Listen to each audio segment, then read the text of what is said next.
Hopefully one day you will be senator. I'm counting on that, okay? Hey guys, this is Agnibarna. And Maira, Welcome to the Hidden Coconuts podcast. the show that dives deep into the lives of us coconuts, brown on the outside, white on the inside. Or in other words, those of us who identify as both South Asian and North American, juggling two identities, contemplating how they coexist. If you empathize, or you were just in the neighborhood, stick around and let's get cracking our inner coconuts.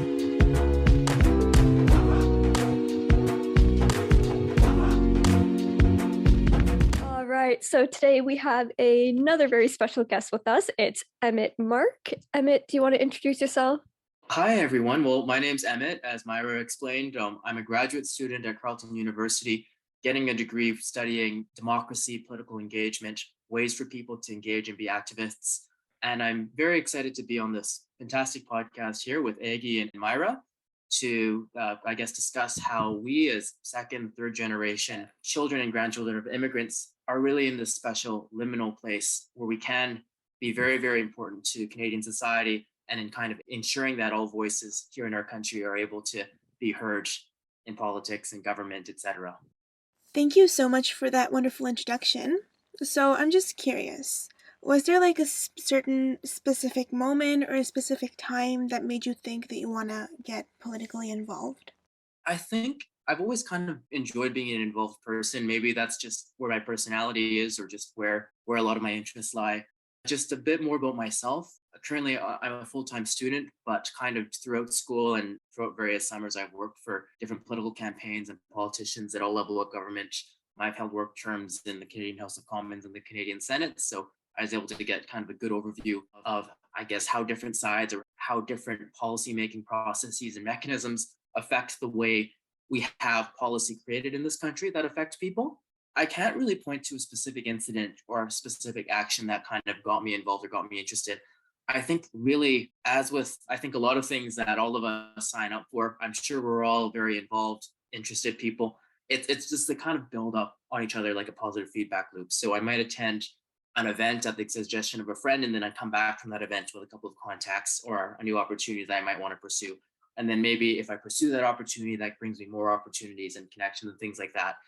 And really, it's certainly, I'm not saying that you don't need to put yourself out there, but once you have that ability and once you kind of build that critical mass of a support network of people that you can relate with and people that you work well with kind of in this field, then the rest is kind of easy to build on each other and it's easy to continue getting involved and continue contributing, which is, I think, something that's very special about us living in a society like Canada, where kind of anyone from anywhere, from any walk of society, any family can really do that same thing. Of course, and I personally think it's really cool that you're doing all these things and studying politics and law because we're starting to see more diversity, but it's like a really recent thing for members of parliament to be from different countries. Yes, no, I would say it's only really been in the last 30, 25 years where immigrant communities such as our own, like for example, I'm from the Chinese Canadian community. I'm sure our hosts here are from the South Asian Canadian community, if I'm not mistaken. It's really, I think, such a recent phenomenon and something that the way that Canadian society and Canadian politics is really trying to find its footing in because like truth be told, right? People of color, immigrant communities, they've always been in Canada. They've always been in Canadian society. It's just historical prejudices and power structures have historically kind of limited the range in which immigrant communities would be able to engage. For example, the way I kind of put it when I was studying abroad and things like that to people who couldn't really quite grasp the magnitude of what we have in Canada is that my great grandfather, who immigrated from southern China, the Hong Kong region, he was a laundryman. So he ran a laundromat and he did laundry by hand. Whereas my grandfather owned a cafe, was a restaurant owner, was an entrepreneur, was a waiter, was a cook, did all these sorts of odd jobs. My parents' generations, my father was a dentist and my mother was a pharmacist. So they were the first generation to really be able to take advantage of the educational opportunities in this country. And now you get to my generation. I'm able to work on Parliament Hill. I'm able to work in activism. I'm able to work as a community organizer. And I think that's really just the culmination of all these various sacrifices that our parents and grandparents and great grandparents all made to get to Canada. And it's now kind of at this stage in our society where everybody, regardless of what community you come from and regardless of your family background, are able to engage in that sort of meaningful way in affecting public policy. That's definitely really nice. And like as you said, it took a long time. Like change is very slow, but it's really nice to see that you're able to have these opportunities. And you're right, it's all about taking like the initial step. And like reality change doesn't come from comfort. So as long as you like put one step forward and you just go for it, I think it opens a lot of doors. I absolutely agree. I think that's a fantastic point to put. And I think I really liked how you said it opens up a lot of doors because I would say when you open a door, when you're getting involved or when you're getting active, there's more doors behind that door, right? So if you just keep on opening doors, you'll just keep on finding more and more doors. And then before you know it, you're super involved. You just have the ability to be engaged and you're just really able to just unlock all of this potential that we have access to today.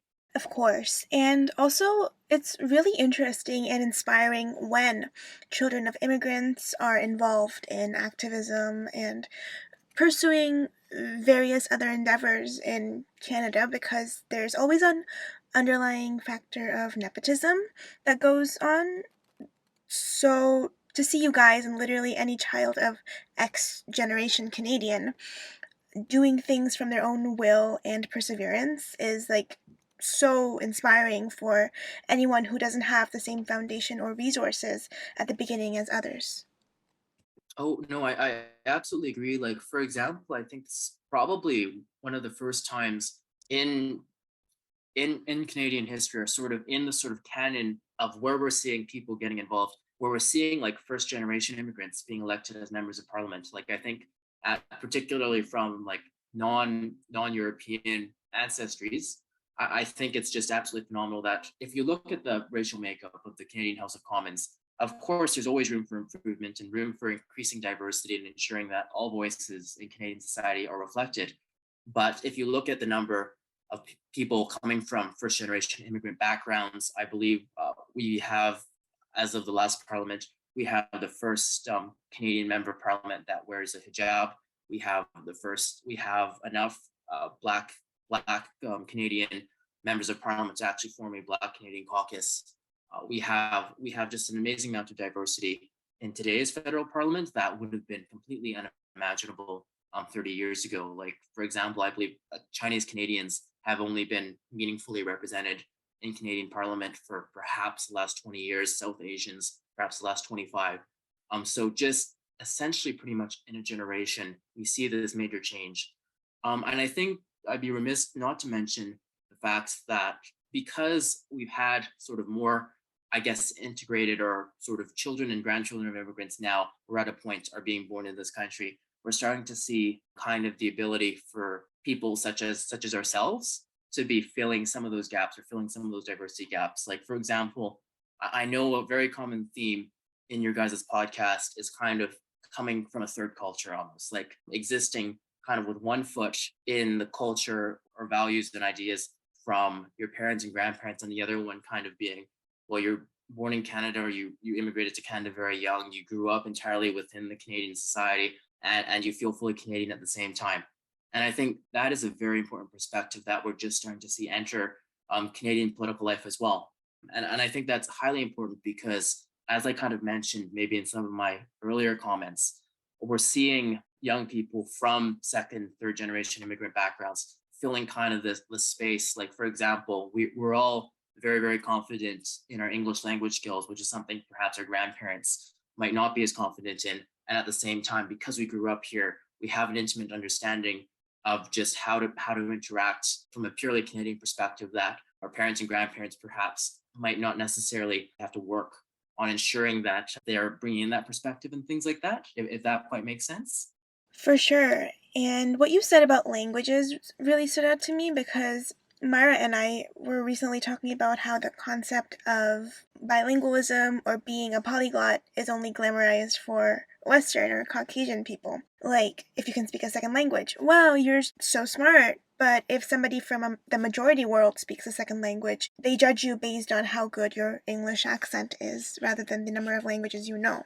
Oh yes, no, I absolutely agree. And I mean, certainly in Canadian political life, the languages that we do political activism and government and all of those things, it's still predominantly English and French. And I think that can definitely be a barrier to somebody who, let's say, does not have the same confidence in their English skills, or perhaps they immigrated and perhaps they learned English as an adult. And that absolutely does act as a barrier to how a large portion of our of Canadian society. For example, we all know people within our extended family and friends who would, I'm sure, love to be involved and would love to be activists and things like that. But it's just the way that we communicate in doing all these things is just such an unfortunate limitation, right? And I think that's something that certainly as a society we've become more and more inclusive and more diverse. It's certainly the best time in Canadian history to be approaching some of these issues or approaching some of these challenges head on. But that doesn't excuse the fact that there is going to still be a far path in the future for us to be able to ensure that we have all voices, regardless of where you come from, and regardless of, I guess, the confidence in your ability to speak English or French, to be respected in that sense. Well, I was gonna go off of the point of language. So, as somebody who is clearly passionate about politics and you want to pursue a career path in that, how has language affected you? Like, have you tried to learn other languages for becoming a politician? Yes, well, I think, Myra, you might be intimately familiar with my trials and tribulations as I slowly am continuing to build up towards French language fluency. Well, I guess thankfully, the French language is something that I've been exposed to since a young age. Every single time I practice French, or every single day I go to my French coursework at university, my French gets better. So at least I know I'm not digressing in any way. And I think when you raise kind of the point about the French language as sort of something that people in Canadian political life, uh, it is an asset and it is a way for you to engage. I think in reflecting on kind of how that might affect some of the immigrant communities or communities of like second or third generation Canadians, I think that might also be a bit of a barrier. Insofar, for example, I know my grandparents, great grandparents, they all learned English, right? And it was, of course, obviously already quite a struggle or quite a challenge for them that they all overcame. I couldn't imagine kind of what the magnitude of the difficulty would be if, in addition to English, you'd also have to get a level of proficiency in the French language as well. Not to say that, not to say that the French language certainly isn't incredibly important, uh, both as a historical, cultural, heritage linguistic community within Canada, but at the same time, we do have to recognize that immigrant communities are particularly most affected by bilingual imperativism in a lot of contexts surrounding politics and activism and things like that. Yeah, no, that's a good point. And learning one language is hard enough already. But when you come to a place and you're required to learn two that are around you at all times, I can't imagine. Yeah, no, absolutely. And then I mean, I personally don't have too much experience working with Indigenous communities in Canada as well, but I do also know that it is quite a controversial topic as well within kind of some, I guess, Indigenous focused schools or schools that are predominantly attended by Indigenous communities. Insofar that they obviously are trying to learn and they're learning and working in English, but at the same time they're trying to preserve and learn indigenous languages. And if you add kind of French kind of as an additional factor or an additional requirement you need in order to kind of continue being involved and engaged, like that's just an additional burden in indigenous communities that perhaps the rest of us don't necessarily have to think about in order to stay and get engaged. That was so good. I love what you said there. And just going off of that, maybe this is a bit far fetched, but the concept of equality is a huge thing in pop culture and media. And underneath that, equality means that people get the same amount of something. So if you were to provide everyone in Canada with the same amount of resources, that means that underprivileged people get a share of things, maybe what they need. But it also means that overprivileged people get more on top of what they already have. So, what do you think about equality, and is it overrated? And should people learn more about equity? Yeah, well, I think definitely that's probably the idea or the sort of inherent conflict between what people would describe as equality and equity in Canadian society is a major sort of cultural cleavage that a lot of people don't necessarily want to address and don't want to necessarily have those difficult conversations about. Certainly, I'm of the opposite belief. I think we need to be having those conversations, and we can't just be ignoring these problems because then the problems are never going to fix themselves, are they? When it comes to the idea behind equality, equity, etc., within Canadian society, being entirely realistic, the Canadian society is never going to be a perfect, like fully equitable, fully equal sort of utopian situation where everybody is always treated the same and everybody is always going to be treated and have the same opportunities, etc., and so forth. Um, that's just not the reality or the world that we live in, and I don't think it's realistic for us to expect that Canadian society is going to be reaching that point sometime in the near future. However, that certainly doesn't mean that we, as people that are activists or people that get involved in politics and institutions of government, can't be continually working to kind of strive towards that goal. And when we're saying that, like when I'm working on Parliament Hill, etc., opportunities like that, I'm not going to solve racism. I'm not going to like end discrimination and hate crimes or anything like that in Canadian society.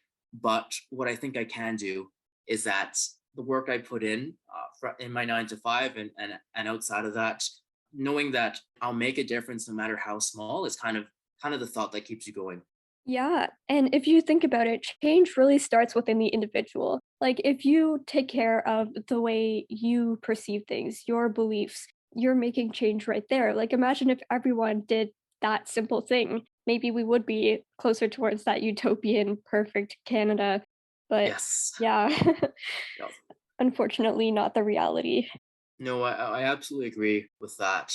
And I think that really also brings up another point that I was wanting to do when discussing on this podcast is to kind of I think like terms like burnout or sort of activist burnout is also a very real thing that a lot of people, I'm sure all of us who have been involved or try to do our best to kind of build community or be active or leaders in our community can sometimes experience. And I think that kind of stems from wanting to do it all and knowing that there's always going to be more stuff that you want to do. I think the primary person that you have to worry about and the primary person that you have to ensure is able to be this person that can go out there and do everything is yourself. So you don't want to. So you want to before you kind of are able to go out and do all of this stuff in society or do all these things in politics, government, etc. You need to make sure that your own mental, physical well-being is good first before you're able to start getting involved, just to ensure that you have the tools to help others rather than causing burnout and just not being able to be active and not being able to perform to the best of your abilities. 100%. And just coming from the context of our backgrounds, they are considered collectivist groups, and there is so much competition, like comparing one's kid to their neighbors or competition for some sort of something. There's always an underlying pressure that we have to be better than someone else instead of building off on our own past selves to be in a position of bragging rights, basically, in front of other people. So sometimes we forget that what we've accomplished and how far we've come within our own stories, because we're always looking at other people's stories and just kind of basing our own life off of that and what else we can do to kind of step up from that. You know what I mean? Yeah, oh, very much so. And I think that actually brings up kind of another really good point that I was wanting to raise during this podcast, kind of as like certainly you mentioned the competition aspect that us from immigrants or communities of color backgrounds sometimes experience, and that potentially other groups might not. Another sort of aspect or another sort of phenomenon that people who work in government, politics, etc., from communities of color is that there is a much higher expectation of emotional labor. For those of us listening that haven't come across the term of emotional labor, certainly we can. It's kind of the work that we put in that isn't necessarily able to be quantified or counted and things like that. A good example for that is, let's say that I'm a graduate student, for example, I'm a teaching assistant in a department, and I'm the only teaching assistant from an immigrant community who has an inherent understanding of what potentially students taking coursework in the department might be experiencing. So, likewise, then we're going to be seeing a situation where students from immigrant backgrounds feel more comfortable coming to me for help or feeling more comfortable coming to me for advice and mentorship and things like that. And certainly, I'd be happy to help, etc. But that's an amount of sort of labor that I'm almost required or expected to provide that people from other groups that don't come from the same background wouldn't even necessarily encounter or be aware of what I'm doing. So when I'm talking about emotional labor, it's really sort of that invisible expectation or that invisible amount of work that people in activism, in politics, in whatever sort of leadership or authoritative position certainly have to take on more of, just because of who we are and just because of the way we're situated in the sort of structure that we're all in.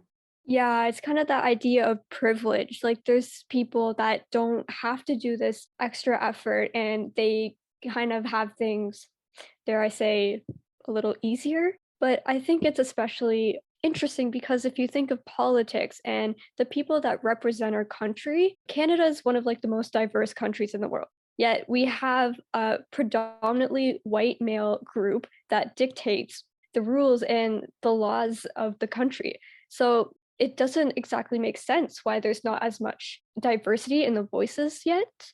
Yeah, no, very much so. And I think, and certainly we have probably more diverse voices and more people from diverse backgrounds than pretty much any other time in Canadian history so far. But that doesn't mean there isn't room for improvement. And I think the fact that we got to the point where we did right now is because of the work of activists and people getting involved from immigrant communities and communities of color. And the way that we're going to continue progressing, to continue shrinking the gap and ensuring that all voices and all sort of communities within Canada do have the opportunity to express their opinions and their values on the Canadian political stage. And the way we're going to get there is through continued activism and continued work, most of which the labor will inherently seem to fall on communities of color and immigrant communities. I'm not saying that the work is easy and it's not going to be utopic, and we're never going to be in a situation where we're necessarily going to be in a situation where everybody's going to be working towards equality and diversity equally. That's just not the society we live in. But I think it's an inherent, dare I say, maybe sacrifice that people that get involved from immigrant communities, from communities of color, seem to almost willingly be able to take on to ensure that down the road we'll have continued diversity and continued opinions and communities reflected in our political institutions, certainly. Absolutely. And it is, like you said, a sacrifice. It's a lot of work and it is emotionally very heavy. So, for example, the work you've been doing, like, thank you, it feels like a lot. We all put in effort for the things we do, and it's hard. So, this is just, I'm trying to recognize the fact that your efforts really matter. Thanks for doing what you do. And I think that even the smallest thing can have ripples of effects. Oh, absolutely. And and I think if we're passing on kudos, I think I'd like to give kudos to you, Myra, and you, Aggie, for just IES or creating space for a platform for all these different opinions and ideas to kind of be recorded, documented, and shared with an audience, because certainly the more sort of ways for people to be sharing their perspectives or to have these perspectives and opinions recorded and distributed is something that's relatively new in Canadian society as well, that hasn't always been there. So kudos to you folks as well. Yeah, and I agree with what you said about solving problems. So, in our situation with the podcast, we're not trying to solve racism. We're not trying to solve generations of communication and cultural barriers. It's more about giving people space, like where people can share and listen to stories and be like, that's me, or I connect with that. Just a sense of belonging or connection in today's world full of insecurities and stuff. Yeah, no, absolutely. And as you said, it's also about having those conversations. Like, that is essentially the first step to open doors. Yes. I think more so on the idea behind conversations and open doors. Definitely, I'd be remiss not to mention the fact that I've been fortunate to be able to profit from a huge supportive community of people that would be willing to offer mentorship and people that would be willing to offer opportunities and communications and just general friendship. And I think a lot of that does come from sort of the immigrant or communities of color and things like that. So I think insofar, when I was talking earlier about emotional labor and some of the additional emotional labor, I'm happy to offer, even with the understanding that other groups who might not necessarily come from immigrant or person of color communities that aren't even aware of their ability to kind of quantify kind of some of the work groups that we come from do put into getting involved in politics and activism. Certainly, I was able to profit from that as well, or I was able to profit from the work existing activists and people involved in politics have been putting into the system. So I think that's almost, I wouldn't term it quite as almost a feeling of obligation, but certainly that's just kind of how things are. And that's how we're going to continue working and moving forward. This might be steering things in a different direction, but I'm just curious. Do you think that integrating different cultures might cause more underlying racism? I was just thinking about the situation years ago in America with mixing white and black students in elementary schools. It ended up causing white parents to take their kids to even whiter schools. You know what I mean? So, like, in that sense, do you think that some people who say that being colorblind to race in these situations is actually the way to go, or can we as a society find a middle ground between being colorblind and just seeing race and getting like a negative reaction because of seeing race? Yeah, well, I think you don't need to be colorblind in order to not be prejudiced or discriminatory. I think specifically, kind of the case that you brought up with school busing and sort of integration of schools. Certainly, I think that that policy that was undertaken kind of almost nationwide, even though there were some groups that were pushing for it that were well-meaning, I think ultimately the policy in and of itself clearly did fail because we're seeing perhaps less integration of schools in some areas of the United States to an even greater than 50 years ago. I think when we're talking about the point of being colorblind versus acknowledging people's inherent characteristics, I think proponents of the idea that we can create a colorblind society where race, ethnicity, background don't matter whatsoever. I think some of those ideas they also come from a good place. I'm not saying that we should villainize kind of the idea that that some people are pushing for a colorblind sort of almost like race-free, ethnicity-free society, because ultimately at the end of the day, right, being from a community of color, being from an immigrant background, it's not like taking off a hat or taking off a shirt, for example. It's when you walk into a room and you're from a racialized ethnic background, it's not like you can take off your person of colorness at the door and then be able to interact within the room as if you're not from that community or you're not from that background. And because it's such an inherent characteristic, I mean, yes, we faced discrimination and we might have faced prejudice from being from a certain community or a certain background. At the same time, like for example, myself being Chinese Canadian, from you folks being from a South Asian Canadian background, I mean, that's been so fundamental and inherent to kind of bringing us to where we are today. For example, like from the families that passed down certain values and opinions and ideas and raised us to kind of the way in which we've learned to interact with wider society around us, to connecting with culture or kind of to act interculturally and things like that. I think there's a lot of potential insofar that we're coming from these different cultures that it really would be a shame, I think, if we were able to, let's say, take off our person of colorness at the door and pretend that race and ethnicity aren't a thing whatsoever in Canadian society, because they really are. But at the same time, they're such an inherent part of our own stories and part of the stories of millions and millions of other Canadians that it should be recognized and it really should be celebrated and integrated into how we form policy through activism, etc. Things like that. Of course. And people just, in general, society has a thing for boxing things or categorizing things into clear cut boxes for their own convenience of comprehending things. So whether it's your identity or like a whole society, they will like organize you into groups like, for instance, individualism and collectivism, or something like one or the other to create a dichotomy, as if everything is black and white. But people don't realize how complex and complicated human beings are and like how authentic each one of us is.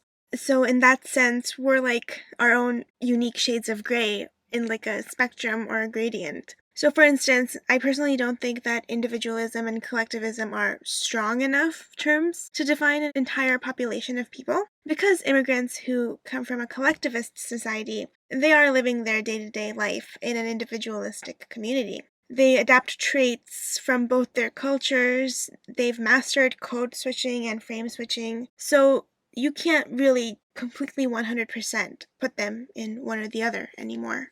Going off of that, I think we have the tendency to just put everyone in a box. Like if you're from the same background or if you have the same trait, automatically you are the same as everyone else. That means you experience this in this way, but that's totally not true because everyone has their own experiences within each trait itself. Yeah, and that really actually raises another excellent point. I think about another topic I was going to bring up about kind of intersectionality and the idea that we can have multiple identities, come from multiple communities, share multiple values at the same time, and not necessarily have to choose. Like, so for example, Myra, right? You identify as female, but you also identify as being from the South Asian community or Pakistani community, if I'm not mistaken. And Hmm. so, right, and for example, right? Like just because you're from the Canadian Pakistani community doesn't mean that you're any less of a female, and just because you're a female Canadian doesn't mean that you're any less of a Pakistani Canadian, for example. Right? Exactly. Yeah. And I think when we're talking about boxes, coming from being the children, grandchildren, etc., of immigrants that first came to this country, that in and of itself adds this whole other layer of complexity. Like, for example, you can be, I think, for lack of a better term, fully integrated kind of into what we perceive as Canadian society, given that we've spent essentially almost the entirety of our lives, or as far as we can remember, living and growing up here in Canada.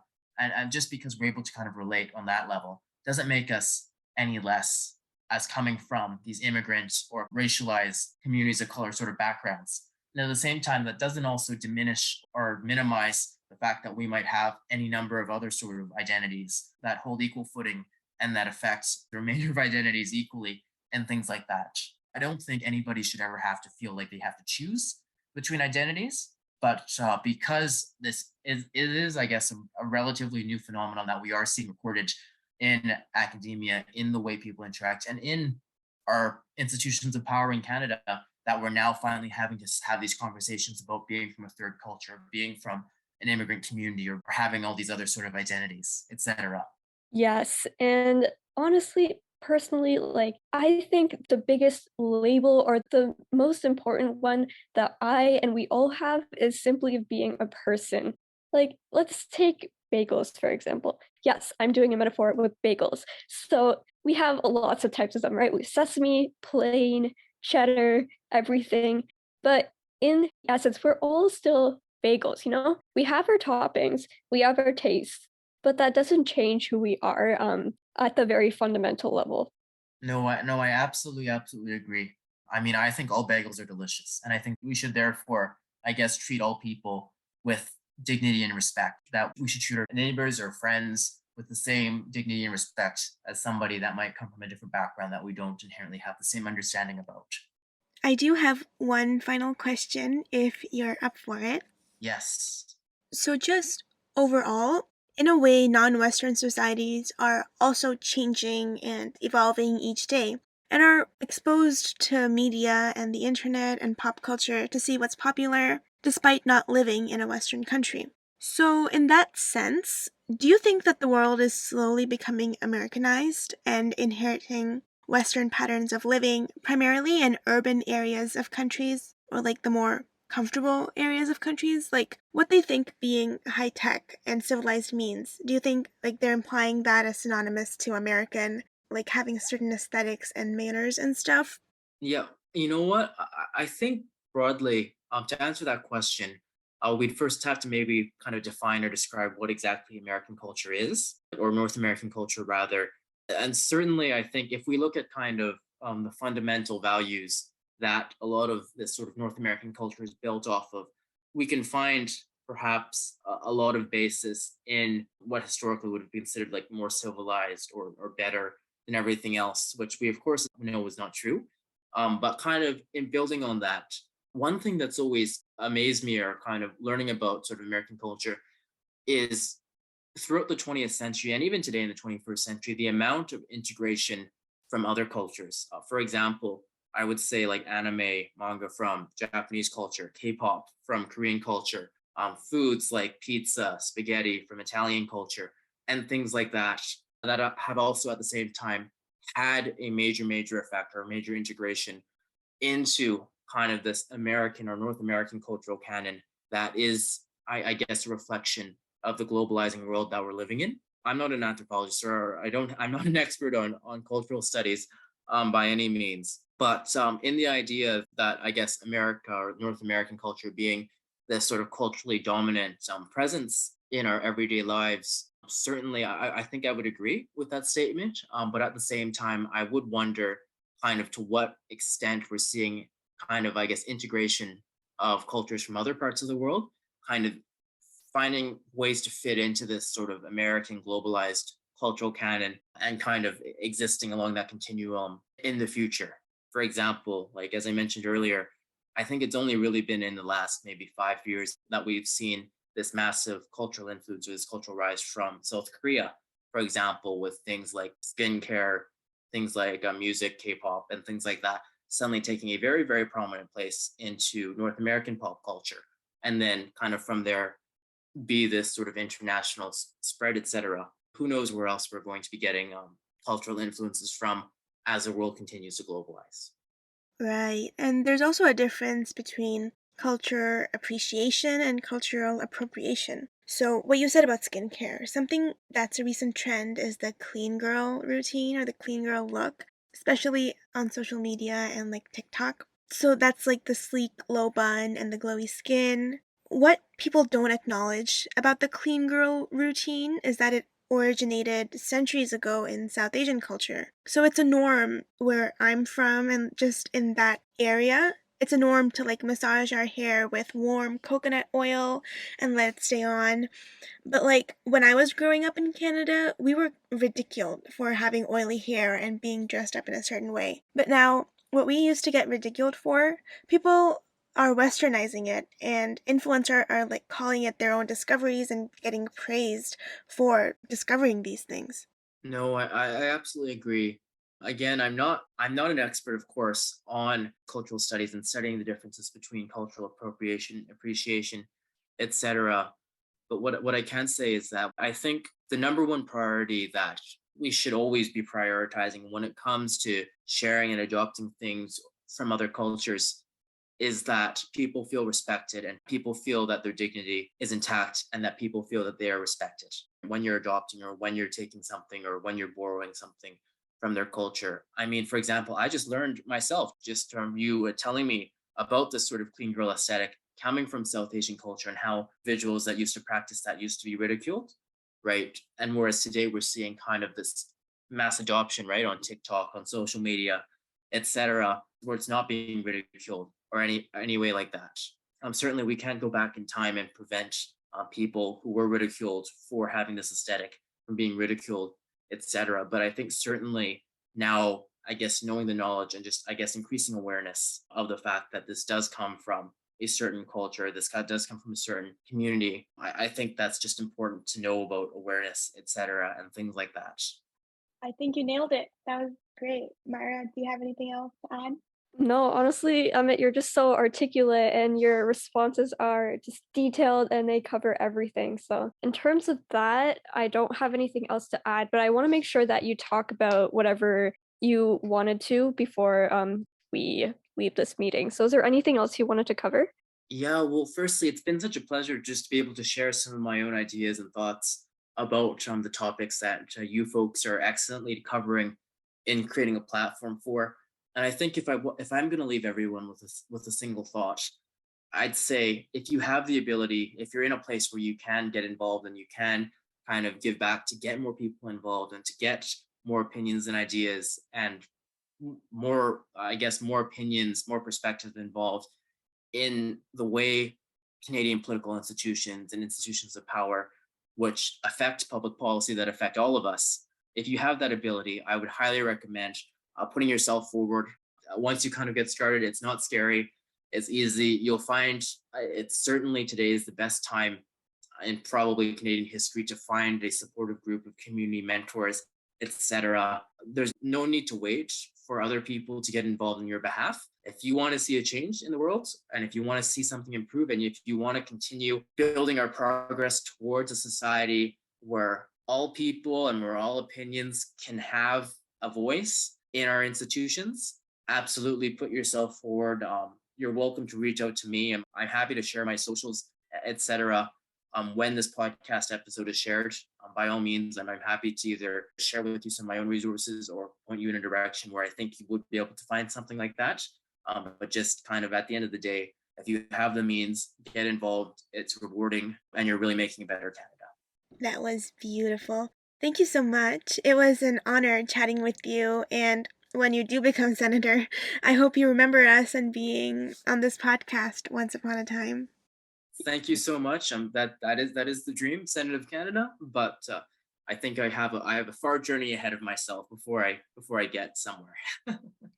Yes, but literally, I'm so inspired, Emmett. Thank you for your time and for giving such beautiful insight into your experiences. And yeah, thank you for sharing your lessons, everything like that. I wish you all the best ahead, and hopefully one day you will be senator. I'm counting on that. Okay.